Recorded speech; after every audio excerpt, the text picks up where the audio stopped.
I spent a lot of nights in my room crying. I was so afraid of what's okay to talk about, what's not okay to talk about. These kids were not familiar to me, and I wasn't familiar to them. When I learned that this is normal, that set me free.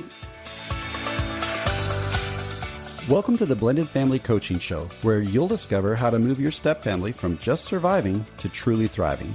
Grab your headphones and listen in as we share practical, real-life strategies for building healthy bonds, Understanding the kids' perspective, romance and partnership, parenting with great teamwork, and yes, even co-parenting with a difficult ex. We're Mike and Kim Anderson, and we believe with the right tools, every step couple can overcome the common challenges of step family life. Join us for authentic and sometimes comical conversations to discover how you can lead your family with confidence and create the future you really want.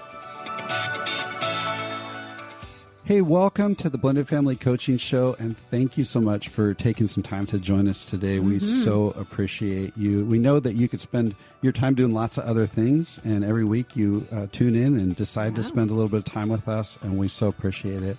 Hey, if you haven't subscribed yet, go ahead and hit subscribe wherever you listen, whether it's Apple Podcasts or Spotify or Stitcher or anything like that, because every other week we have a simple step coming out that we don't put anywhere else. And if you're not subscribed, then you're going to miss it. So make sure you hop in and subscribe in there. And if you got a moment to leave us a rating or a review, we would so appreciate that as well. Well, hey, let's get started with today's podcast. Yeah, Does that sound good? let's do that. All right. Well, we've got some special guests today, Steve and Jan Matthews. Woohoo. Now, Steve spent many years as a vocational pastor, and Jan has spent a lot of time working for hospice, specializing in grief as well as serving as a funeral celebrant when families do not have one, which she still does when her schedule allows her to do that. However, now they're focused on serving together on staff with Family Life Blended. Ooh. And we've had Ron Deal on the show a couple times. So for those of you who've been listening for a while, you already know who Family Life Blended is. So Steve and Jan get to work with Family Life Blended. They're living in Des Moines, Iowa right now. And they're branching out into facilitating some virtual support groups for blended family couples.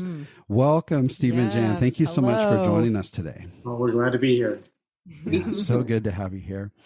Well, we're talking about this kind of segment of blended family couples with adult children. That's where we're focused today. And so I wondered, to get started, maybe you could just share a little bit of your story and let us know a little bit about your family dynamics as well. Well, we got married 9 years ago, almost 10 years ago now. I am a childless stepmom, so I never had kids. Okay. Steve's kids were... The youngest was 19 and the oldest was 26, something like that, when we got married. So 9 years ago when we got married, we didn't really have any inkling as to what we were really getting into. Okay. Yeah. No idea. Yeah. So this is your first blended family experience. Yep. It is. As a matter of fact, neither one of us had any experience with blended family in our backgrounds. And we both had parents who were married until death do us part. Yep. You've been single for... And I had been single for 12 years. I had been married before, and Steve had been married before. Yep. Or you were single for 8 years. 8 years. And I had full custody of the kids. And So you were a busy single dad. Yeah, busy single dad for sure. Yeah. Okay. So you spent a lot of time in these single years. Jan, you were single for, you said 12 years. And then Steve, you were a single dad for a number of years, launching kids out into adulthood. Yeah. Right. And then all of a sudden you've got the final one launched and along comes Jan. Tell us a little bit about that story. Yeah. Oh, that was a God moment for sure. Okay. We were actually just discussing that during this time, 10 years ago, we actually saw each other for the first time, but we thought a common friend was trying to get us together, but we thought, nah. And so it didn't think anything of it, but we actually reconnected again by accidentally or God intending, sitting next to each other at a pastor's retreat. Okay. And we entered into a conversation that has not stopped. Wow. At the moment. There was a little bit of glitch for me to make the first phone call because I'm slow. But but after the first phone call, we continued to talk and have not stopped. And so, Wow. It was a little challenging, I think, for the kids. Of course, that did not occur to us at the time, but we met in October and got married in February. Okay. And, most of the people we knew, lots of mutual friends who knew both of us. And, it was a joyous time. And the kids were very gracious at the wedding. Yep.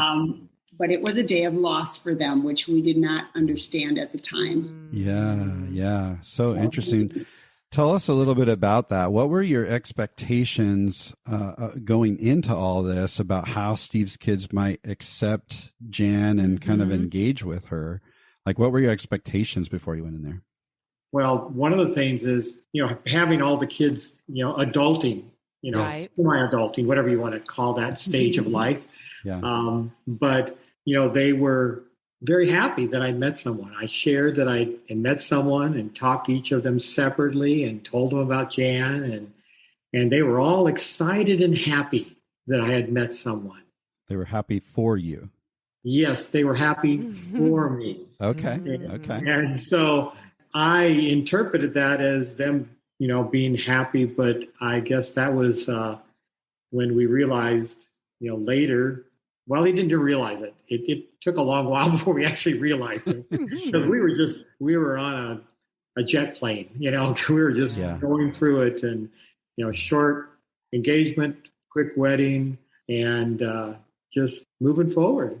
I think we've seen a lot of couples in our ministry time like us who the kids seemed very happy at the time, but then the wedding happens and then the marriage happens, and then that's when things can change after the wedding, and we see it a lot.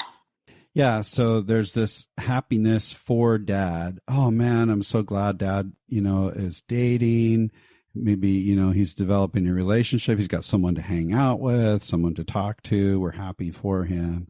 But then when there's this discussion of marriage, there's maybe now I'm happy for Dad, but now I'm thinking, what does this mean for me? Yeah, what are the costs? As a child of this? What are the emotional costs and the practical costs that I'm having to deal with as that adult child? That can be one of the toughest things as things change. Sure. And so what does it mean? So is that kind of what you're describing?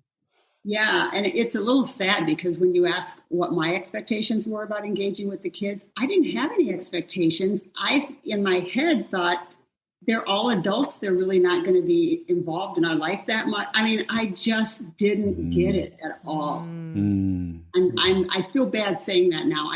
It just did not even occur to me that there would be any problem, either good or bad, that there would be anything. And I was in for a rough ride because of those expectations. Yeah, that's really interesting. I think we've heard that story from several couples who we've connected with that have adult kids. It's like, well, they're all launched and off doing their life. What does it matter? Like, why would they care? And yet there's some very strong feelings that come along with this. It really taps into issues of family identity. Yeah. At the core. It can be quite a struggle for adult kids.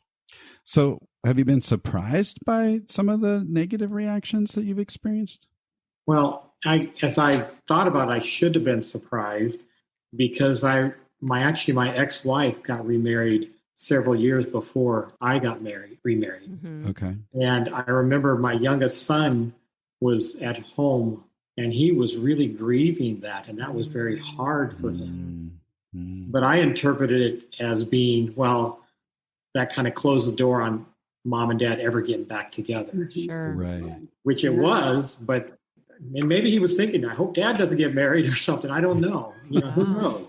Right. So what kinds of things have you discovered? Maybe just share briefly, what kinds of pain points or, expressions have you heard from some of the kids, if you're, whatever you're willing to share, about the challenges that they have experienced along the way? I think that only one of my kids actually lived in the same town where we lived. Okay. The rest of them lived a distance away, 40 miles away, across the country, and the pain points for me was my son always expected, who lived in town, just his expectations were that I should always be available for him like I was before. Right. Yeah. And, well, I need to talk with Jan. I need to check with Jan, let me see what's going on, those type of things. Just the family situation, that was kind of the thing that we had to deal with. And I think that put him in a rough situation, because if he were ever to say, well, I don't know if I can do that, let me talk to Jan, then if he came back and the answer was no, it was... Guess whose fault it is. Yeah. So, trying to navigate that part of it. You do really well with that, though, honey. You always come back with, this is how we are with this. Yeah, it took a time for me to realize that I need to not put her in the bad light by making her the one, to where my response being, I'm not sure whether I'll be able to help you with that this time. Mm-hmm. Rather than, I need to talk to Jan. Yeah. I'm not sure whether at this moment or let me see, I'll have to check my schedule or something where it puts I can still discuss it with Jan, but yet still come to a place where I can really, still love my kids, and that's part of the things that I had to learn, where we had an incident where I just had to sort through with my son who wanted something, or, here's the parameters, like, this won't work, but maybe later, this time will work, something like that. Yeah. So your son's expectation was things really shouldn't change. You should still be available whenever he needs you. And even though you're remarried, and that's kind of what I was referring to when I said, well, what are the costs? I want my parent to be happy. That's great. They found someone that makes them happy. But what are the costs to me? And sometimes, we've heard stories of a dad that would take the whole family on big family cruises and foot the bill for these big, gigantic cruises with his adult kids and their families. And then he remarries. Well, now he wants to spend romantic time with his new wife. He wants to go on cruises with the wife. He doesn't want to do the big family cruises as much. And so all the kids are looking at each other going, well, we're missing out now. So there's a cost. And so that can be a really tough struggle. Things like, the family home being sold now, or the grandparent to their kids not being available to provide childcare. All kinds of things we've heard of the cost that adult children kind of perceive that, wait a minute, I'm glad you're happy, but. Yeah. And it seems like so many of the kids that are engaged in this, maybe early on do think, hey, this is great. But then when the actual time comes, that means, I've got to compete with time now with this step-parent, or a dad's attention, resources, or whatever that might look like. All of a sudden, I am recognizing that cost, and now I'm going to start to buck against that. Did you ever experience some of that? I think, yes. I do know that, we came across this information about step families relatively early on. And I learned something early on that I've never stopped doing, and that is to encourage dad to spend time with the kids without me. That even to this day, if one of the kids is with us and we get in the car to go somewhere, I insist that they sit in the front seat with dad, because they don't get to see dad very much. And that was hard for them and Steve at first. It was really hard for me. Yeah, Steve actually argued with me the first couple of times. And then I just said, honey, I want to do this for them. Wow. And I think that mattered to them. Yeah. Thank you for sharing that, Jan. And on one hand, it's a really simple thing. On the other hand, it's actually quite profound. Yeah. What it really shows is that you're willing to make sacrifices for your stepchildren. Right. And that's pretty amazing, being a childless stepmom, knowing that, hey, sacrifices need to be made along the way. Even though they're not my biological children, I'm willing to do that. Yeah. So, wow, that's really cool. I love that thought. Thank you, Jen. What other thoughts come to mind when you think about some of the sacrifices or the negotiations maybe you've had to make along the way that you might not have otherwise if you didn't have this blended dynamic?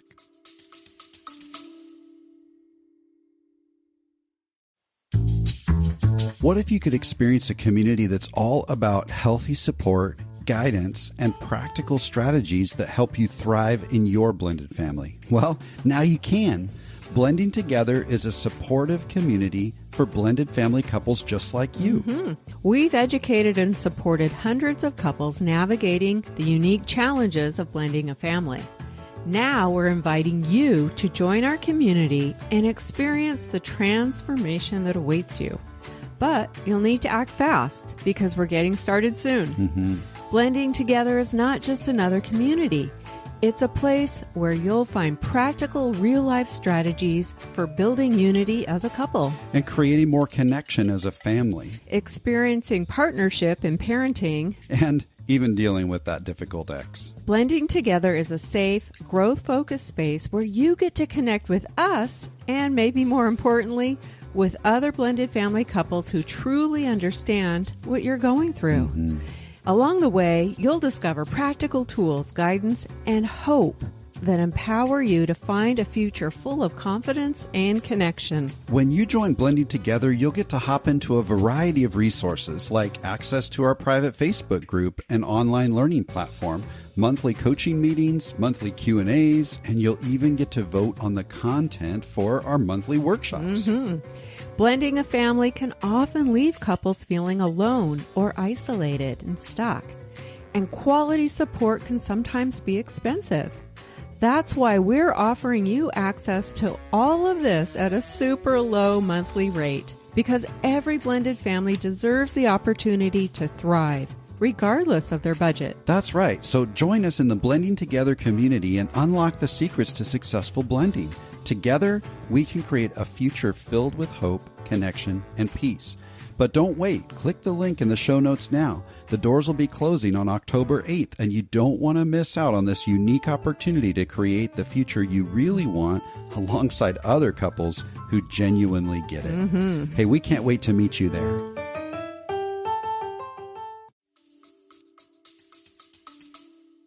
Well, I can speak to that because I had to learn not to take everything so personally. Oh my goodness. In the beginning, it was awful. I spent a lot of nights in my room crying, like, why did I said that? Did that offend one of the kids? Oh no, they don't like what I said. I mean, I was so afraid of what's okay to talk about, what's not okay to talk about. These kids were not familiar to me. I didn't, and I wasn't familiar to them. Sure. And so I had to, I really, when I learned that this is normal, that set me free. It just set me free. Yeah. This is normal. I need to step back. And this is only the very beginning. And I can mess up a lot in the very beginning if I don't learn how to do it right. You can inflict wounds on your kids in the first year that will take you many, many years to undo. Right. Wow. Yeah. I mean, that's great. You know, we learned a lot early on as well. Ron Deal actually came to our local town the weekend before our wedding 21 years ago.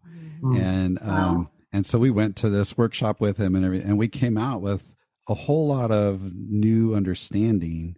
And yet that didn't just fix everything for us, right? It helped us, and it gave us some new strategies and some new frameworks and mindsets.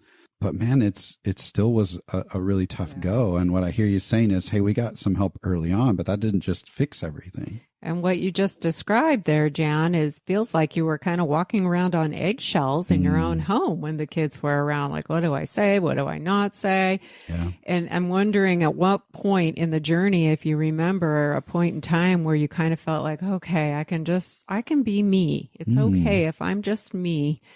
And, you know, they can take it or leave it. And at some point, hopefully they'll warm up to me and see that I care about them. I'm a loving person. I mean, do you remember when you kind of finally were able to just relax?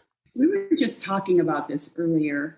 Each of the kids in the last 9 years have been through something really hard. I mean, each, you know, just as how life is. Mm-hmm. We sort of concluded that during those really hard times, I feel like is when they got to know me a little bit. Yep. Wow. I guess not because of what I've worked or done. I do have a mother's heart, and I do have a compassionate spirit, and I am an encourager.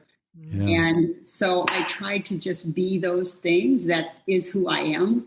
And during some of their really struggles, I think they would all tell you that I was an encouragement to them. I didn't try to correct anything.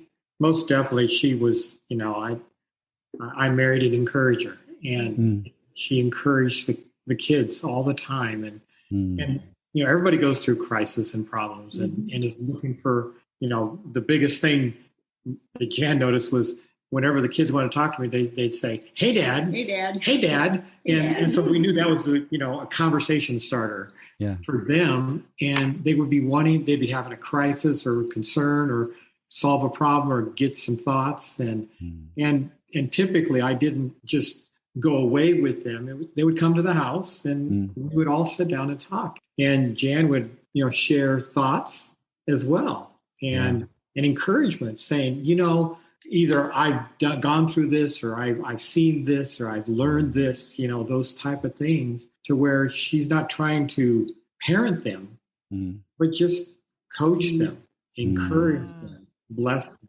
And it was funny because after time, it would almost shift to where they would actually come to talk to Jan in some ways, especially if it had to do with a job transition or a resume or something where she was really good at those type of things and I'm not good at, those things. So, sure. I think every little shred of connection that I picked up on from any of them, I ran with it. Yeah. If they needed help with a resume, I'm good at that. If they needed, whatever, but there are also some areas that are just holy ground with Dad. Yeah, sure. Yeah. So, like his son, just the son that was over here today, he's here a lot and, he comes see me too.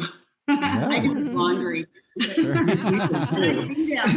Yeah. But even so, when he comes over, we all sit around and we talk. And then I say, well, I'm going to take my book, go to bed, because he needs dad time too. Yeah. I don't have to be in every conversation. That's so good to recognize that as well. It sounds like part of that coaching that you just talked about there, Steve, when Jan would help you with the coaching when there was a problem. It sounds like, Jan, you also shared pieces of your life and things that you learned and wisdom you've gleaned from your own experience in life. Is that right? That is true. And that is very true. I had a very wild life. Unfortunately, I lived some years that I'm not very proud of. That was many decades ago, but some of those experiences have made me who I am and have made it possible for me to relate in some ways that I wouldn't otherwise. Sure. Yeah. And what I love about that is, you said it earlier, these kids didn't know me. I didn't know them. They didn't know me. And when you're able to step into that place where they're struggling and looking for help and support and share bits of your story and what you learned, they're getting to know you. Yeah. They're understanding who you are as a person. And I just love that, because that's what brings the walls down. Yeah. Is that those connection points of she's real. She's sharing real life experiences that relate to what I'm going through. I just love that. Yeah. I hear some principles that you guys have been kind of laying out through story right now. One of them, and it's so interesting because these principles apply whether we've got adult kids who are not in the home or whether we have younger kids who are in the home. One of those is that the bio parent needs to take the brunt of the boundaries. Yeah. Right. And so learning to not say, hey, I got to talk to Jan about this, but just say, hey, I'm not too sure. I got to, I'll get back to you. And then you taking that brunt, Steve, that's such a great strategy that Protect works. the Again, step parent. Yeah, it works if the kids are adults. It works if the kids are at home. The one-on-one strategy, such a great insight of Jan being able to allow and say, no, I'm not going to get offended by, feeling maybe you felt excluded at times. Yeah. I see you shaking your head. Yeah. And yet you had that willingness to say, no, I understand that this one-on-one time is important. I don't know how many months ago we did an episode talking about the myths of one-on-one time with bio parents, and because it's counterintuitive. It can be. If we're going to blend, then we all need to be involved all the time. Not true. That can be very stressful. Sure. Yeah, and then I love the way that you just described by sharing yourself and being willing to show up in those times of need, Jan, what I hear is you kept speaking, I'm for you. I'm for you. I'm for you. I'm on your side. And that is such a strong strategy. And that takes tenacity because kids don't accept that from a step parent just overnight, whether they're adult kids or whether they're little ones. It doesn't matter. But what cool strategies that you've laid out there, even just as you're telling your story. So that's a great example. Thank you for sharing that. You know, you mentioned that I didn't take things personally.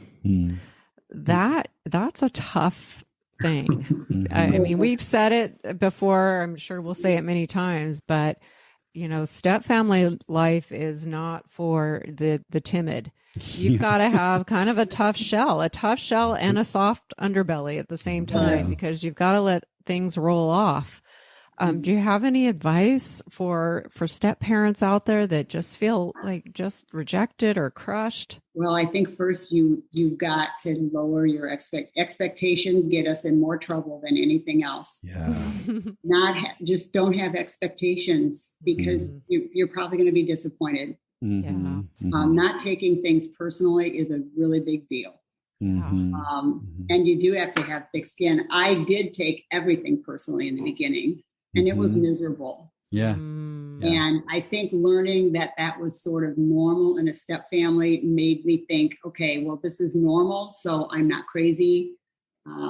It's okay to take a step back. This is not the end of the story. It's just the beginning of the story. Exactly. Yeah. What a great word there. It's not the end of the story.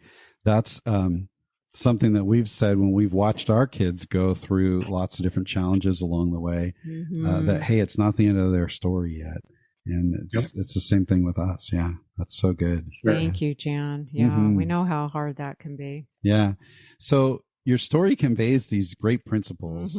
There's another principle that Ron Deal teaches a lot, and it's all about crock pot cooking, right? We've heard about Ron speaking about crock pot. Slow and slow. We've had him on the show. He's talked about crock pot. If you're listening right now and you're like, what are you talking about, crock pot cooking? We'll put a link in the show notes that'll take you to an episode that talks all about what that really means. But I just wonder, you know, we talk about it in the context of kids being in the home. And yes, we want, you know, low heat, low pressure over a long period of time. It's slow. It takes time.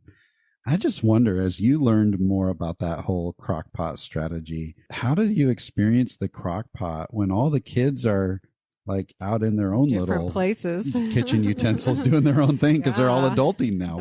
What's the crock pot look like for you with adult kids? Well, it's more like a crock pot gathering, you know. Yeah. And so the idea that when you have holidays, events, you know, graduation. In fact, that brings, I'm going to go on a story from the graduation. Yeah. My middle son was graduating from college, and we were going to the graduation. And so his mom was communicating, my ex-wife was communicating with my son, and we were communicating with his son, and it's a university. So, you know, rather than have parents sitting here and trying to figure out where they are, you know, Jan suggested, how about I just call your mom? That really is part of that crock pot thing because she said, let me just talk to your mom. Sure. And why don't we sit together? And why don't we tell you where we're sitting? And then after the event, why don't we take pictures? And Jan said, why don't you get a picture with your mom and your dad together? You know, and so, you know, this was probably 4 years into our marriage. And so we had started learning some of those principles that Ron Deal was teaching that helped us use that principles over time rather than, you know, put it in the microwave and watch it explode. We're going to just, you know, or the pressure cooker. Yeah. Right. We're going to just, we've seen that those little things, just little baby steps have really been really good to where, okay, we can do this much, but we don't need to, you know, go do this, you know what I mean? Right. To where it's just a safe step. Yeah. And I guess that's part of the crock pot thing. And it's just taking safe steps, easy steps, first steps, those type of things. I love that. safe steps. It sounds like a lot of what your focus was is lowering the pressure to have to perform or connect. Very much. Yeah. It also sounds like you were in that moment, Jan, trying to help Steve's son get out of the middle. Yes. Saying, hey, listen, I'll talk to your mom. I want to collaborate. I want to cooperate here to make this a great day for you. Yeah. Instead of making him be the go-between and trying to figure out, wait, what are the dynamics? I mean, that's a really stressful place for any child, adult to be in. Yeah. And so you had some great insight there of, I'm just going to work directly with mom and we're going to support this child, all of us together. Yeah. That's great. And we did. His mom and I talked that whole graduation and said, let's just really all work together. Yeah. The first couple Christmases we had were really hard. Scheduling. And, I think from that graduation on, we all said, let's plan together so that we don't have to go through the kids trying to navigate both of our homes. And it's just not fair. The kids shouldn't have to navigate all that. Yeah. It's just not fair to them. Yeah. And it's a lot. If we had to back up and let's imagine that conversation didn't go so well, that Steve's ex-wife said, why are you calling me? I don't want to talk to you. What might you have done in that situation? I would like to think that what I would have done is just to say, well, this is where I will text you and at least let you know where we're sitting. And if you'd like to sit with us, that would be great. Yeah. I would like to think that's what I would have done. And I probably would have, but if that would have happened in the first year of our marriage, I probably would have hung up and said, this is ridiculous. Yeah. I didn't get it in the beginning. And really, it's about what's comfortable for the kids. Sure. What's comfortable, what's best for them. So early on, you might have had a little bit less grace than you did a few years in. Yeah. And again, it's about not taking things personally. Yeah. Because you just don't know what that former spouse, how they're going to react and what they're going to do. And that can be a tough situation as well. I have to say, because we see this so much in our ministry, but it's really important to honor the other home. Yes. And to give the kids permission to enjoy the other home, whether you're the bio parent or the step parent. Don't be competing against each other. Don't make the kids feel that. Yeah. And I don't know. I just feel like somewhere along the way, I recognized that I needed to honor their mother. Yeah. And, his youngest son got married out in Portland, like 5 years ago or so or more. Yeah. That was because all of the kids are in the wedding and, the kids' mother is all over here with all of her family and his son's family is all over here and I'm over there. Yeah. And the kids felt this splitting of who do I spend time with? Who am I going to disappoint today? Right. That's how they felt. And even during the time that we were all staying at our hotel in Portland, I mean, we would always say, no pressure. If you want to go see your mom, please do. And I remember one of the kids saying, I know there's no pressure, but I want to be with all of you. Yeah, that is a challenge, and we hear that story a lot. And I love the way that you just said, "Hey, we need to honor the other home." And I just want to add to that. We hear a lot of stories. In fact, we just heard a story recently of one mom refusing to go to her daughter's wedding if her ex-husband was going to be there. Yeah. And so part of that question too is, how do we go about honoring the other home even when they're not acting honorably? And, even for that dad to be able to say, hey, you know what, that's okay. Your mom needs to be there and we'll find another way to connect, and him figuring out how to honor the other home. And we've lived that as well, whether kids are adults or whether they're kids, learning how to free kids up to love their other parent, regardless of the dynamic. It's so challenging, but it's such an important principle. So thank you for sharing that. It's so funny that none of the principles seem to change. It's just the circumstances are different because adult kids are a different stage of life, but the principles all stay the same, which means that these couples who do have adult kids still need to understand blended family dynamics in order to really blend, so to speak. Yeah. And bond. Absolutely. Yeah. Mm-hmm. Steve, you had a thought. I guess one of the things I taught my kids very early was for them to honor their mom the best that they could. Yeah. And that principle carries on to where, as they became adults, to continue to honor your parents as best as you can.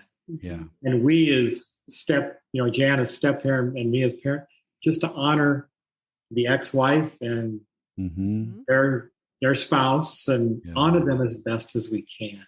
Yeah. And I think there's, if you keep that in mind all the time, because you can't always honor them the way you'd want to, and the way they should, but you can honor them the best you can.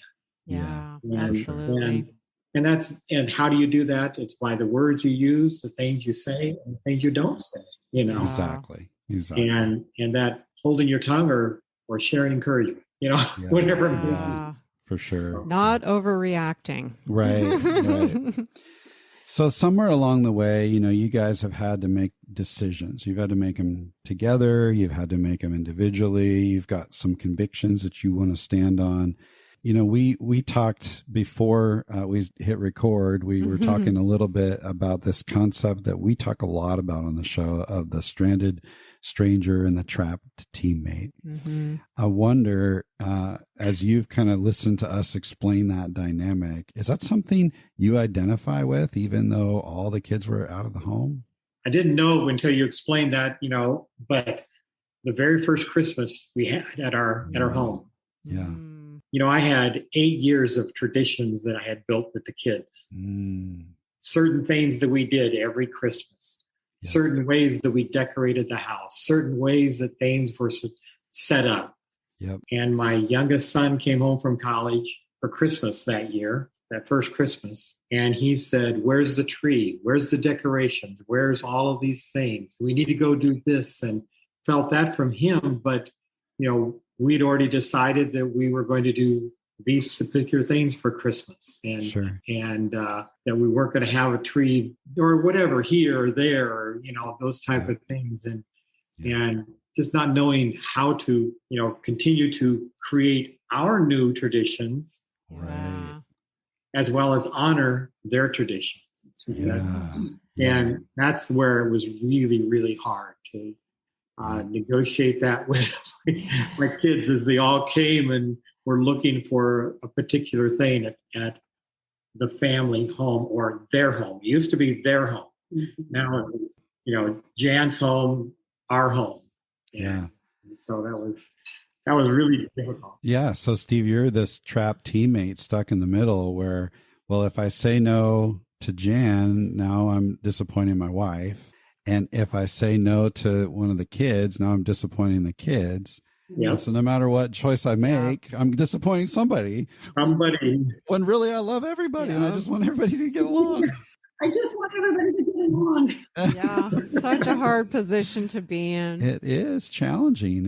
And I think, again, there's so many, I think, couples that are coming into a marriage, into this connection with adult kids with that mindset that this isn't going to be that big a deal because they're all doing their own thing. And then as you bring up these traditions that you've established over almost a decade worth of time, those are locked in for the kids. Yeah. And when they realize that's being threatened, that feels like a loss. And yet Jan this is her home. And should she have some influence and some say on how we decorate? Of course. Yeah. Like nobody's wrong here. And yet, how do you navigate that without being stuck in the middle? Yeah. So how did you navigate that? We did a little bit of negotiating as well. Yep. Sure. We got a tree and we got some of the decorations and that, were always their traditional decorations. And then we added some of our stuff. There you go. Yeah. We added some of the things that we're going to do this instead of that. I'm trying to remember what those were. What was that? Well, I think part of the problem that you had too was that I didn't really care about tree or any, Christmas most of my life was painful for me. I mean, I grew up in a huge family, all of that, but I always felt like an outsider at Christmas, even in my own family. Wow. And so that was already there. And so I think Steve was trying to navigate that with me, while at the same time trying to keep, the kids. But I felt like the outsider then, because one of the things I loved about him was how close he was to his kids. I just thought that was awesome. Yeah. But I wasn't in that circle. Right. So first Christmas with all of the traditions that they had, which I think, we kept a lot of their traditions. Yeah. But like the way you guys opened presents and all of that was all completely new to me. Yeah. And that was really hard. Yeah. Well, and we created those traditions after their mom, and so we changed the traditions for this is our tradition. And even the meal that we cooked, that was, so I have 3 boys, okay, and a daughter. And so that made 4 guys, in this gathering. Right. And so I thought we should have a Cornish hen dinner, Okay. And Cornish hens, I don't know if you've ever eaten a Cornish hen, but it's, it's just a small chicken and it's finger food and it's messy. It's barbarian. Yeah, perfect. Yeah. So you just dig in and you go for it, and you throw the bones in the center of the table, and all these things. And my daughter was along with it too, but it was more of it was just the guys. That's what we did, and that was. Jan was like, okay. I just was on the outside, and I don't particularly care for the Cornish hen. I understand now that is important to the kids, right? So, but and I have never been one to cook a lot, so I was never confident in being able to cook a meal. So I felt like so awkward in the kitchen. The kids are getting ready, and I just was a fish out of water. Yeah, totally a fish out of water. And you talked earlier about expectations, and boy, nothing like holidays and special occasions to raise expectations. Yeah. Oh yeah. Yeah. Oh boy. And whether it's Christmas or whether it's just our typical Saturday afternoon barbecue in the summer, we still experience those moments of, well, wait, this is how we do things, and that step relationship is like, I don't know about that. Like I haven't been a part of that. And that creates that experience of being that stranded stranger. Like you said, Jan, you just felt stuck on the outside, and it feels really awkward, and it's hard to feel out of place in your own home. I have a very gracious wife, and in that graciousness, she's always encouraged some of those things that could have been losses to not stop with the kids. Okay. She'd say, hey, honey, why don't you just go to the movie with the kids? One of the ones I was hoping to bring Jan along with in the family was we like to play games, and especially yard games. And she was just talking about the other day where the very first time we were out there playing bocce ball, and we're very competitive. Seriously competitive. And I said, honey, just come play. It'll be fun. It's really easy. It's really so easy. And don't ever say that. Yeah. And so I guess, a lot of the things that could have been losses for the kids, Jan sometimes would come along and just encourage, It's interesting to me, Jan, while that feeling of stranded stranger can be painful, it feels like you kind of willingly put yourself in the position of being the outsider when you allow, taking that step back and allowing Steve and that bio unit to just kind of do what they did and have that graciousness to do that. Well, where do you think the intuition to do that came from for you? Well, as I said, we started learning about step-family life really early on. Yeah. And that really empowered me to remember not to take things personally, to allow the kids time with dad. I really, if it wasn't for that, I'm not sure. I mean, I know a lot of stepmoms right now that are bitter 10 years down the road because the kids rejected them. And I think, could that have been me if somebody would have not taught me, this is okay. I had a stepmom just last week I talked to say, his kids are evil. We just got married a month ago and they are so evil. And I said, they're not evil. They're grieving. It's like, okay, we need to talk about what's normal in a step family. Right. Absolutely. Understanding that it wasn't me. I was very, and I also have a very honoring husband who always honored me with the kids.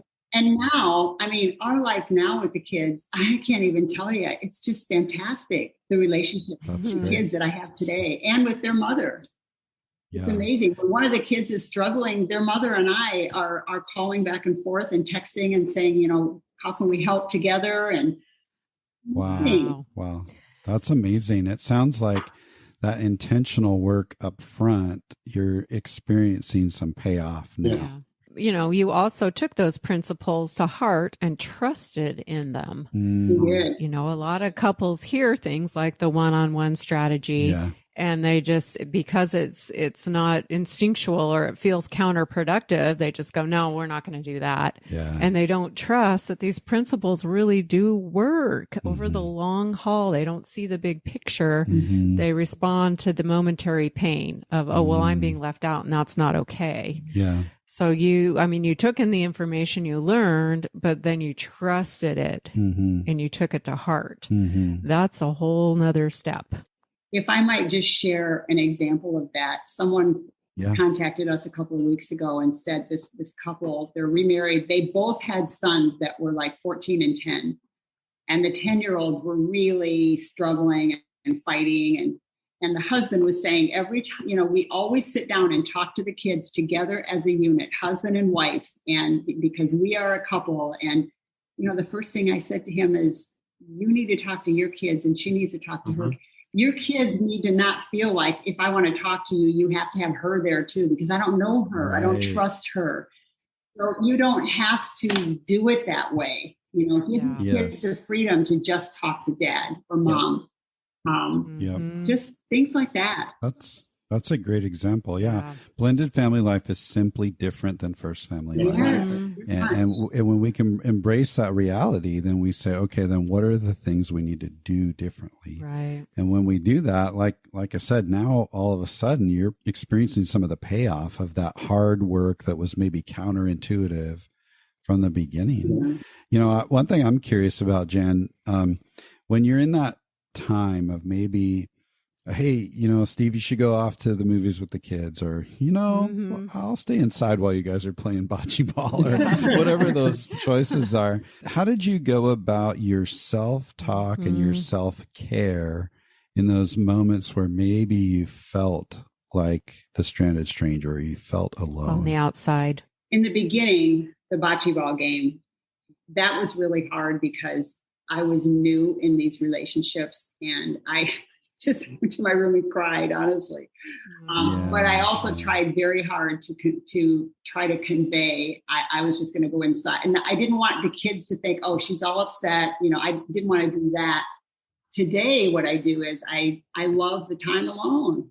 You know, I might read a book. I might watch a show I want to watch. And I enjoy it. I don't spend my energies feeling left out. Right. Yes. You take advantage of that time to pursue your own interests and take care of yourself. That's awesome. That's great. We coach lots of couples when there's that extreme feeling of being a stranded stranger for a step parent, of how do we go about self-care while we allow the bio parent to have that one-on-one time, because we can't just ignore it, and we can't, you know, sit and brood waiting until they come back, because then we're not going to show up very loving and accepting, and that's just going to blow up in our face. And that self-care for a stranded stranger is really critical. It's really important. So that's good. I wonder, you know, we've talked about a lot of struggles. I wonder what might have been some pleasant surprises along the journey over the last almost decade. My daughter has created a name for her, which is really a very honoring name. And she's Mama Jan, because Jan has been so caring and motherly towards my only daughter. And as she's had some personal crisis, Jan is there encouraging her and loving her and supporting her and blessing her. But she's Mama Jan.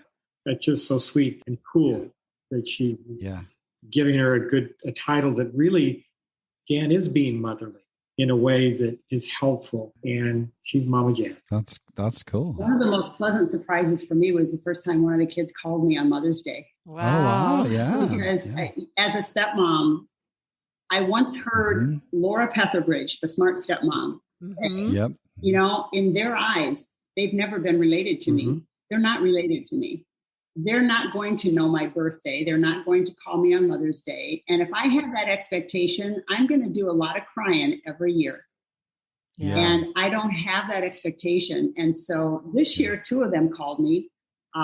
It just depends on what's going on each year. But all of them at some point have called me, have maybe learned a little bit more about me, because I'd say for the first few years, they didn't know anything, like they don't know the names of my siblings, or they don't really know where I grew up. And so over time, as these relationships have developed, it's been really fun when they ask me something about me or call me on Mother's Day.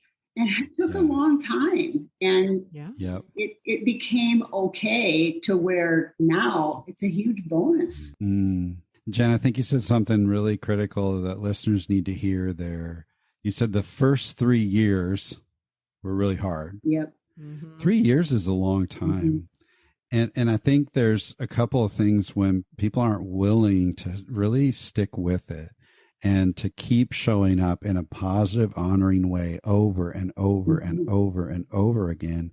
There's often this, either I'm going to shut down emotionally and I'm actually going to pull away because I'm not getting the result I want within a shorter period of time. And that can be really detrimental to the long-term experience of the entire family. Or unfortunately, we hear lots of stories of, that's it, I'm out of here and I'm done. And your story is that, hey, those 3 years were tough. And yet I kept showing up and kept showing up and kept showing up. And it sounds like Jan went from being Dad's wife to Mama Jan. Yeah. And sure, it's taken a while, but it sounds like that payoff is really incredible.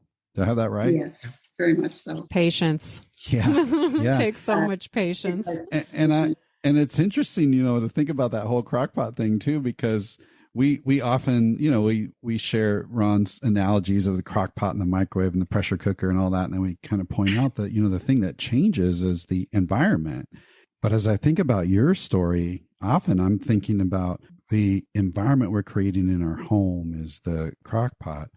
But for you guys and every other couple out there that has adult kids, you have these little crockpot moments that, sure, some of them are in your home, like at Christmas time. Some of them are off at college gragraduations. Some of them are at family weddings and all of this stuff. And it's like, Steve wow, said, gatherings. Talk about low and slow. Like they're little pockets of time as opposed to larger pockets of time that many of us have when kids are younger. Yeah. And so patience is such a key.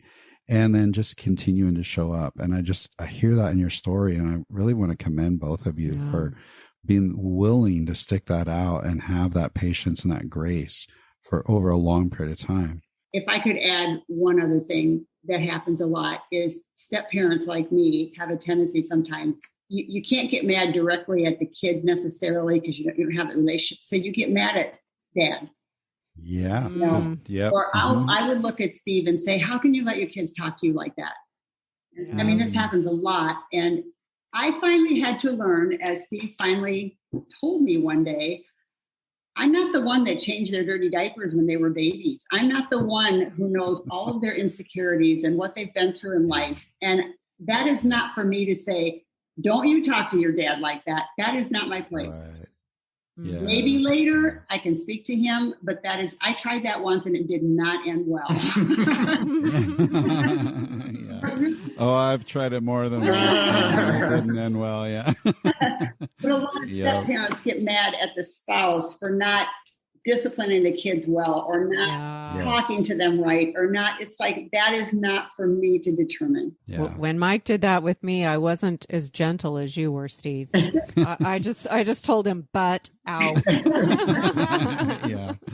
Yeah. It's tough learning to become a team, especially, when you're trying to make parental decisions, whether the kids are young or whether they're not young. It's tough.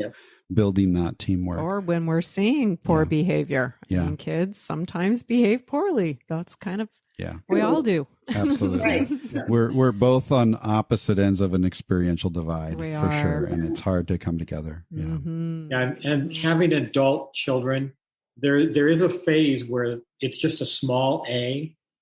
and at some point they become a capital A adult, to where they really are adulting well. Yeah, that's right. Yeah. It takes time. It does. It does.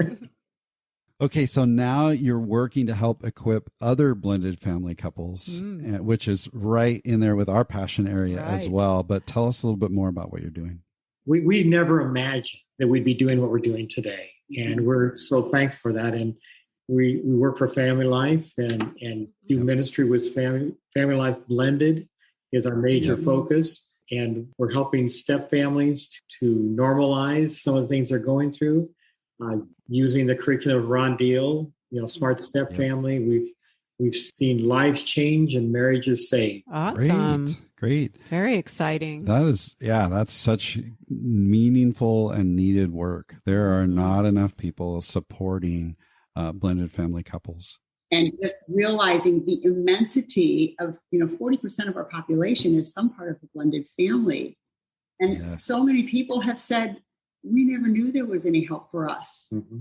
Yeah. And so we just felt like there was no option to not do something with this. Right. Yeah. And that's how it all evolved. And what a privilege it is to be able to use our own story of difficulty and pain to be able to say, hey, you know what, here's some lessons that we've learned along the way, and I think we can help.